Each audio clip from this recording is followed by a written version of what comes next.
Halo, jumpa lagi dengan Oma Ning. Seperti biasa, Oma selalu ingin berbagi sehat cara alami untuk Ancik, anak cucu dan kita semua tentunya. Ya, makasih banyak. Saya berkunjung ke rumah Oma Ning nih, guru saya, mentor saya yang sangat luar biasa. Saya Lutfi Bajri. Alhamdulillah hari ini bisa berkunjung. Walaupun akhirnya datang juga, walaupun nyasar-nyasar dulu, tapi karena niatan pengen silaturahim hadir juga. Iya, oke. Bapak ini sebetulnya profesinya apa sih, Pak? Iya, sebetulnya profesinya dari awal itu dari 97 mungkin ya, masih SMA itu. Oh, 97. 97 saya ya bekerja lah di salah satu rumah sakit di sekitaran Purwakarta. Ya, alhamdulillah di sana banyak ilmunya yang saya dapatkan. Itu di rumah sakit holistik Purwakarta. Oh gitu. Ya. 2005 saya selesai menyelesaikan studi saya di PIKES Fakultas Ilmu Kesehatan. Alhamdulillah sekarang jadi dulu kerja sambil kuliah. kerja dulu baru kuliah. Kerja dulu nyari duit dulu baru kuliah. Dapat ilmu di mana dulu baru disesuaikan dengan kuliahnya. Oh gitu. Ya. Alhamdulillah sekarang berjalan terus tetap konsis di kesehatan. Yang dimana saya pengen masyarakat kita hidup sehat tanpa obat dengan mengedepankan nutrisi makanan sebagai obat utama. Pengen belajar obat nih, pengen belajar obat-obat lokal untuk jadi nutrisi yang sangat biasa. Nah, ini kan sederhana banget ya. Nah, ini sebetulnya kan cuma jahe sama jeruk lemon. Iya. Ya kan. Enak, ini kan kesehatannya ya. Rasanya enak, tidak bikin gimana ya, kayak manis-manis buatan kan ya enak ya. Ini sangat segar, enak, keren banget. Oke, terus gimana nih Pak? Jadi sebetulnya pengobatan itu intinya untuk solusi secara alami itu gimana menurut Bapak? Sebetulnya kalau konsep alami kita dari di dalam rahim ibu pun, ketika keluar rahim ibu pun itu udah alami. Oh gitu ya? Iya dong. Makanya orang tua dulu anaknya sehat-sehat tapi pasti makanannya alami. Pasti makanannya alami. Pengen air susunya keluar banyak, nggak jauh-jauh dari kartu. Itu udah alami. Tetapi bagaimana saat ini yang konsep itu hilang karena semuanya pengen instan, pengen instan. Pusing dikit minum obat instan, demam dikit minum obat instan. Nah, hal-hal itu kan namanya alopati, melawan arus. Ketika demam dikasih anti demam, ketika pusing ya dikasih anti pusing. Demam dan pusing dan sebagainya itu hanya simptom. Ya, betul, simptom betul. itu gejala tubuh lagi bereaksi. Tapi kan tergantung imunnya. Orang tua dulu demam tinggi, pusing, paling hanya minum apa? Yang namanya rujak, gula Jawa pakai asam Jawa. Betul tidak? Ya, bisa. Itu kan vitamin C dosis tinggi. Nah, ini kan selalu harus dengan dosis, mohon izin misalnya obat. Let the food be your medicine. Jadikan makananmu obat utamamu. No drug because you're safe. Tidak semua obat itu masuk ke dalam tubuh kita itu aman. Nah, kapan obat ini aman? Sesuai dengan dosis dokter harusnya. Kadang-kadang kita menjadi dokter sendiri. Ngobatin diri sendiri. Ngobatin diri sendiri bagus dengan pola makan. Tapi kalau ngobatin diri sendiri, beli obat sendiri atau dosisnya. Misalnya, wah saya di gula darah, saya harus minum obat segini. Tapi sendiri dokternya nggak pernah konsul, itu juga salah. Nah, yang paling bagus Oma, konsul pada diri sendiri dengan self healing. Nah, bagaimana self healing nanti diajarkan Om gitu. Mantap nih kita. Di YouTube-nya Oma nih kita akan dapat ilmunya dari Pak Lutfi Bajri. Oke. Ya tidak sedikit saya kasih bocoran bahwa ketika kita mau sehat itu 3 hal yang harus kita perbaiki. Apa aja tuh? Pertama, perbaiki kualitas darah. Kualitas darah. Kedua, perbaiki pembuluh darah. Pembuluh darah. Yang ketiga, perbaiki oksigenisasi. Oksigenisasi. Iya dong.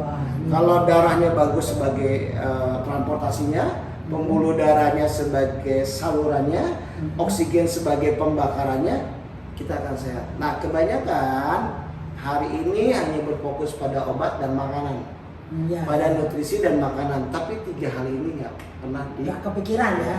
Nah, Untuk 3 hal ini murah meriah tanpa harus minum obat. Itu ada cara alaminya ya? Ada. Pertama gitu. apa?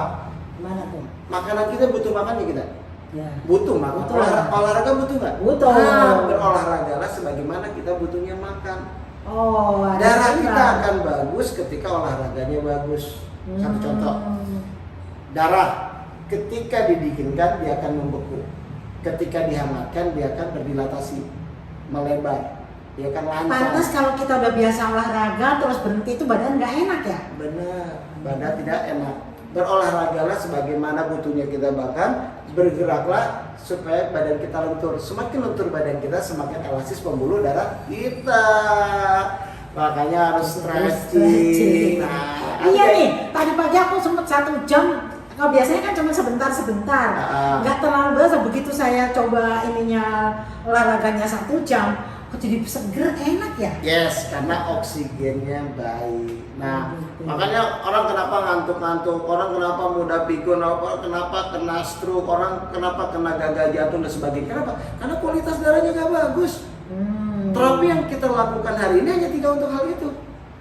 Misalkan ada terapi komplementer, misalnya bekam, Ya. kan untuk darah pembuluh darah.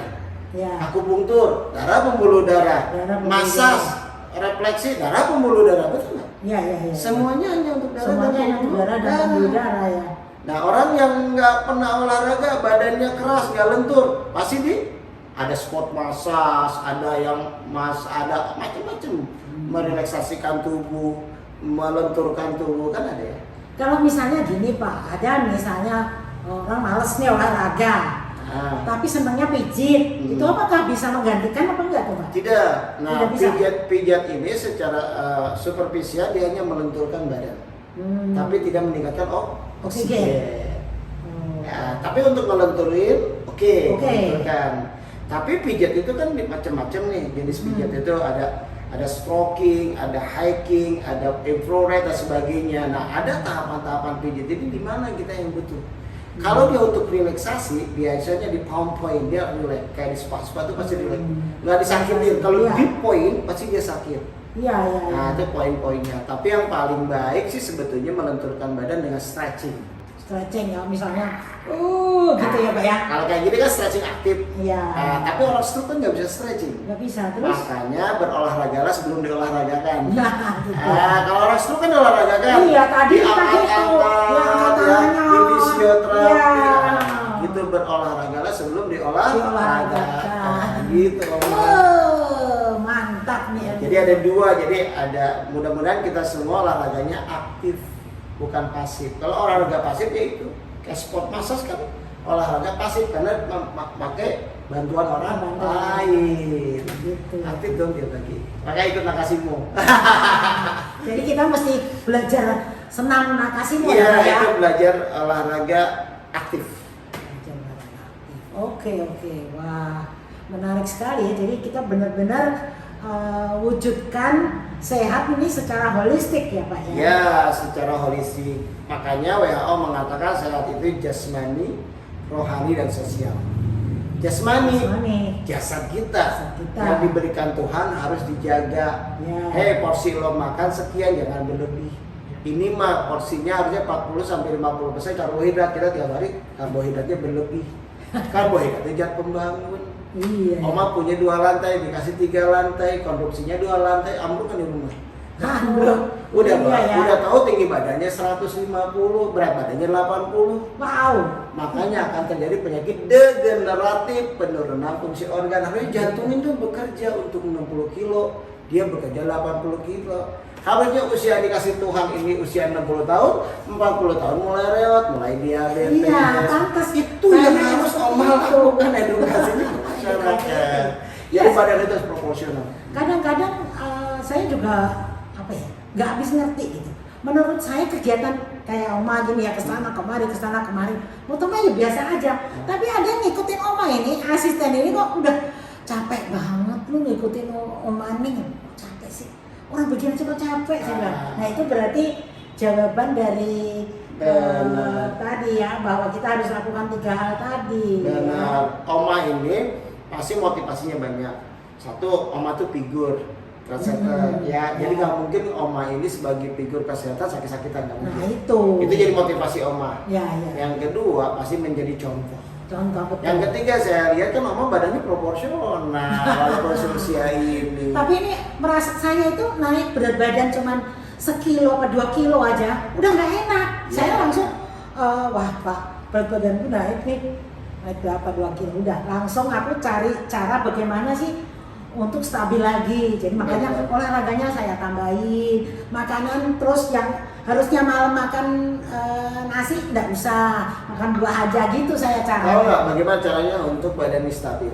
Gimana? Hindari 4, hindari RS, Dari RS, pedas, pedas, mie, hmm. dan minyak kategorinya. Nah, itu yang susah ya. Kalau orang semua menghindari es, pedas, mie, gorengan, niscaya dia akan sehat dan langsing badannya. Oh gitu ya. Nah rahasianya saya kasih tahu kenapa. Nah itu gimana? Kenapa nggak boleh minum RS? Kenapa? Karena suhu lambung kita tidak boleh kurang dari 35 derajat Celcius. Oh gitu. Nah, jadi Ya. kalau dia dingin, dia harus dihangatkan dulu baru masuk ke usus. Oh. Metabolisme kita akan terganggu. Pedas. Pedas, karena orang kalau makan pedas, walaupun vitamin C dosis tinggi, biasanya kalau orang makan pedas lahap makan nggak? Iya dong, Masih lahap makanya makan. nambah lagi ya. Mie karbohidrat, ya. Ah, Ya, gorengan tahu sendiri minyak itu tidak dimetabolisme dalam tubuh, minyak itu langsung ke dalam hati masuk. Akhirnya menjadi fatty liver, metabolisme nggak bagus, akhirnya kolesterol bisa tinggi, karena kalau fatty liver terjadi, otomatis liver tidak akan menghasilkan empedu secara baik. Ya, gitu mekanisme. Gitu. Jadi misalnya kayak minuman ini kalau udah ditaruh di luar, jadi dari kulkas nggak langsung minum ya. Ya. Biarlah ditaruh Suhu di kamar. ini dulu, suhu kamar, baru nanti tidak terlalu dingin baru diminum gitu ya. Yang paling baik itu minum itu kalau orang muslim ya, misalnya muslim itu kan minum itu sebetulnya berat badan dikali 45 ml. Itu nanti jatahnya segitu. Tetapi pada umumnya kan 2,5 liter ya kita minum sesuai dengan usia sebetulnya. Ya makin tua kayak Oma ini nggak mungkin 2,5 liter. Ya, Jadi kan? harusnya 45 kali berat badan. Itu jatuhnya berapa? Nah, kalau orang muslim saya selalu anjurkan untuk mengingat minum itu wajib sholat, wajib minum mah. Wajib sholat. Wajib minum setiap sholat wajib 5 waktu. Sempatkan minum 2 gelas air putih hangat kan? Hangat gitu Ya, ingat hangat, karena hangat itu cepat metabolisme, cepat buang air besar lancar, semuanya pembuluh darah berdilatasi karena hangat. Nah, 2 gelas air putih, 1 gelasnya 250. Oh ya. Air 250 lah. Air 250, 2 kali 5 kan 10. 10 kali 250, 2 liter setengah. Ya. Sholat kita kan 5 waktu. Jadi subuh 2, duhur 2, asar 2, maghrib 2, isya 2. 2 kali 5 10, 10 2 liter. Gampang ya patokannya nih sih, Oma nih harus gitu deh. Nah, yang harus Oma dengan mahkota dewa itu mengedukasi masyarakat untuk jadi ladang amal ibadah. Amin. Ya. Jadi produk apapun ketika pola makan ini dijaga pasti sehat dia. Oke ya. Gitu. Itu memang udah terbukti. Jadi kita kadang-kadang tuh heran Pak. Misalnya nih pernah terjadi orang tuh kolesterolnya 400 Pak. 400. Wow, dia udah nggak keruan tuh badannya. Tapi begitu kita kasih tahu pola makan seperti yang anjurkan tadi ya, ternyata dalam sebulan tuh yang tadinya 400 ditambah minum ramuan kita, pola hidup yang benar, ya udah sebulan udah beres. Iya, kan Bapak kedokteran dunia mengatakan, Hippocrates mengatakan, Ya. let the food be your medicine. Jadikan makananmu obat Makananmu, utama. ya. Jadi kalau orang datang ke kita, ya teman-teman pengobat, edukasi dulu. Iya, jangan cuma dikasih obat gitu ya, tetapi Edukasi dulu. edukasinya. Obat ini menurut saya bukan utama. Yang paling utama tubuhnya, your body is the best doctor. Tubuh kita dokter yang terbaik. Gimana dia menjadi dokter? Ya. Dia harus belajar dong bagaimana konsep hidup saya. Itu persis dengan pasien yang kita tangani Pak. Dia terkena stroke, udah selama hampir 2 tahun, ya, udah medis terus, udah. Tapi perubahannya itu sangat sedikit ya. Jalan nggak bisa, jadi bisanya cuma di kursi roda. Apa-apa sangat tergantung sama yang mendampingi. Tapi begitu kita kasih tahu, karena ternyata dia itu sebelum kita terapi, sebelum kita kasih edukasi, dia nggak mau makan buah, nggak mau makan sayur, ya toh. Terus maaf dia karena pendiam jadi jarang bicara. Jadi kan kalau orang stroke itu supaya bisa cepat ngomong kan dia harus ngomong. Benar. Malah terus kita edukasi, ayo sekarang tiap hari harus nyanyi. Nyanyinya bersuara ya, kita bilang gitu. Terus harus mau makan sayur. Benar. Kalau mau sayurnya agak susah, paling tidak air sayur aja saya bilang. Ini kelihatan banget perubahannya, memang benar. Akhirnya sekarang udah mulai bisa jalan pakai tongkat. Tadinya susah banget, kaku semua. Ya, terus kita kasih, ya itu tadi kebetulan ininya pendampingnya kan perawat, terus ini fisioterapi juga dengan ya diolahragain tadi Pak, karena dia belum diolahragakan karena belum bisa. Ini sekarang udah ya bersyukur banget lumayan perubahannya gitu. Ya Ma, gitu sebetulnya tepat Ma. Jadi kalau ke pasien itu bukan dibebani dengan nama-nama penyakit. Ya. Dan namanya sakit itu kan psikosomatis. Betul. Nah, jadi kita harus bangun, harus dimotivasi. Artinya motivasi kan dorongan dalam diri sendiri. Bagaimana dia senang berobat, bagaimana dia senang berlatih. Pasien tuh intinya jangan ditakut-takuti. Karena kalau ditakut-takuti semakin stres, semakin distress, semakin schizopren, semakin nanti psikopat, schizopren, nah itu repot. Nah, tetapi ini urusannya kalau dengan sakit dan tidak kan urusannya dengan mental. Ya. Nah itu yang harus dilakukan bagaimana dia tidak sampai distress. Betul. Itu aja sih Oma. Ya. Makanya produk-produk herbal ini kan sebetulnya Oma mungkin udah tahu dibagi dua, kalau ada sifat dingin dan sifat panas. Nah untuk kasus-kasus stroke dan sebagainya pasti pembuluh darahnya itu kan pekat, dikasih sifat-sifatnya yang hangat atau benar ya. Nah itu aja sih. Ya, kita sih banyak ya kasus-kasus stroke. Cuman kalau saya selama ini memberi terapi untuk pasien itu, saya selalu mempertimbangkan yin dan yang. Jadi herbal itu Pak, memang dalam mengkonsumsi jangan cuma misalnya nih, oke lah dia penyakitnya tipe sindromnya dingin misalnya. Terus kita kasih panas terus tanpa ada keseimbangan, itu juga nggak baik. Jadi kita selalu yang sudah kita berikan apa tadi? Oh, yang untuk sindrom yang.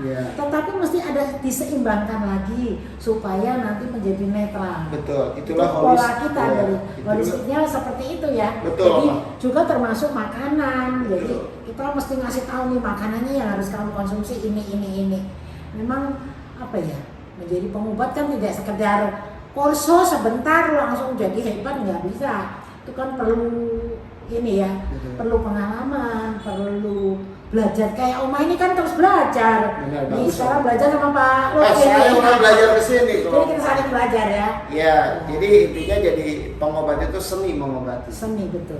Makanya seni mengobati itu bagaimana mengeksplor diri kita, mengeksplor si pasiennya, bagaimana pasiennya terasa sama kita, senang sama kita. Itu menurut saya udah 7-80% jadi obat. Ya betul. Senang, kalau udah senang, udah tinggal sembuh. Tinggal doa sama Tuhan. Betul. Ya, doa itu nomor 1 tuh, luar biasa itu. Jadi saya ini pernah menangani kasus yang berat ya Pak. Kalau secara medis karena kanker pankreas, umurnya tuh tinggal 3 bulan Pak. Secara medis. Terus datang ke kita, saya meminta kepada seluruh keluarganya, karena biasanya kan datang ke sini kalau yang sudah parah-parah Pak, itu datangnya pasti nggak mungkin sendiri. Ya dianterin lah anak cucunya gitu, kebetulan dia orang Australia Pak. Saya bilang udah oke lah, vonis medis boleh lah seperti itu, memang itu ilmunya. Tetapi apakah kita harus berhenti pada vonis? Ya kan? Saya bilang sekarang gini, nomor 1 yang harus kita upayakan adalah kekompakan keluarga. Ini ternyata penting banget. Agamanya apapun, ajaklah dalam waktu yang sama doa untuk yang sakit. Saya bilang dari mulai anak cucu, siapapun deh teman-temannya kalau bisa mintain doa, saya bilang begitu. Terus kita kasih ramuan, terus kita kasih masukan tentang pola makan, sebaiknya bagaimana. Jangan sampai nih kadang-kadang begini nih Pak Lutfi di masyarakat tuh. Saking takutnya makan sesuatu, takut melanggar pantangan, terus makanannya itu cuman sekedar ini saja, jadi gizinya ndak ada. Nah itu, jadi kalau kita ada pantangannya, tapi ada anjurannya. Supaya benar-benar yang sakit ini sembuh karena nutrisinya tercukupi. Lalu rasa senang nih, resepnya di Gria Sehat Mahkota Dewa Pak Lutfi, kita kasih tahu apa? Ada tulisan bahwa setiap hari harus mau tersenyum 20 kali. Tersenyum syukur. Nah, jadi antara doa lalu semangat dan juga pola makan itu kan secara holistik jadinya ya. Akhirnya itu pasien kita ya Pak Armanto ya, itu bisa sembuh total sampai sekarang. Udah 15 tahun ya lebih. Itu padahal vonisnya 3 bulan umurnya. Nah sekarang udah bertahun-tahun sehat, artinya apa? Berarti cara kita bener dong. Karena tadi kita memberi terapi bukan hanya sekadar ngasih obat, tapi ngajak ayo hidup sehat, ayo keluarga kompak memberi cinta, kan gitu ya Pak ya? Nah begitulah pengalaman kita ya. Ya emang ngobatinnya udah sama dengan yang saya tulis di buku 3G 1. Oh gitu ya. G pertama pasti gizi dikasih tahu. Gizi benar. Yang G kedua gerak sebagaimana butuhnya kita makan, berolahraga. Yang G ketiga gaya hidup. Betul. Yang terakhir pola pikir. Nah kalau gizinya bagus, ada olahraga, terus pola hidupnya bagus, pola pikirnya bagus, insya Allah akan sehat. Nah kenapa banyak orang yang sakit itu, ya itulah makanya psikosomatis itu harus digembirakan. Kalau teman-teman Nasrani kan ada ya hati yang gembira obat yang manjur. Kalau yang di Muslim udah percaya likuli da'i dawa'u, apapun yang diminum, apapun yang dikonsumsi kalau seizin Allah akan sembuh. Wa idza maridtu fa huwa yasbi, ketika kita sakit Allah yang menyembuhkan. Semua itu agama ada, cuma kita bisa mengeksplor apa enggak. Kita menjadi pengobat aliran mana nih? Ya kan aliran macam-macam kan. Di pengobat itu ada aliran alternatif, ada yang konvensional, macam-macam. Yang paling bagus semuanya dirangkum menjadi holistic medicine. Ya, kalau kita seorang pengobat tradisional nggak mampu, jangan so mampu, rujukan kepada yang ahli lagi. Begitupun yang ahli dirujukan kepada yang ahli lagi. Nah itulah holistik. Jangan menjadi persaingan pengobat itu. Merasa hebat, yang hebat siapa? Tuhan. Saya selalu gitu. Itu repotnya gini ya, mengiklankan sesuatu yang kadang-kadang tidak benar di faktual pengobatannya, itu juga nggak bagus. Karena kalau ngobatin secara nyari uang misalnya, kalau orang udah jelek hancurnya cepat. Makanya dari bawah, makanya bagus tuh Oma dilakukan dengan edukasi, orang merasa senang. Mudah-mudahan saya jadi penerus Oma. Amin. Ya ini nih anak saya yang sulung nih Mas Bimo ini yang tiap kali memberi motivasi. Oma udah olahraga belum? Iya. Dia selalu, jadi ternyata begitu kita disiplin ya memang badan akan jadi lebih sehat ya. Semakin banyak oma-oma seperti Oma, semakin bangsa ini sehat. Karena orang tuh melihat semua orang tidak lebih dari 9 bulan di dalam rahim ibu itu kesempatan sukses, kesempatan sehat, kesempatan menjadi pemimpin dan sebagainya itu sama sebetulnya. Cuman dari pola hidup yang berbeda, pola lingkungan yang berbeda. Saya pengobat pasti hubungannya dengan pengobat juga, ketemu juga dengan pengobat karena emang lingkungannya pengobat gitu. Keren nih, mudah-mudahan Mahkota Dewa semakin jaya. Amin. Semua orang bisa sehat. Semua semakin sehat, bangsa ini semakin sehat dengan ada Mahkota Dewa dan Oma dan keluarga ya.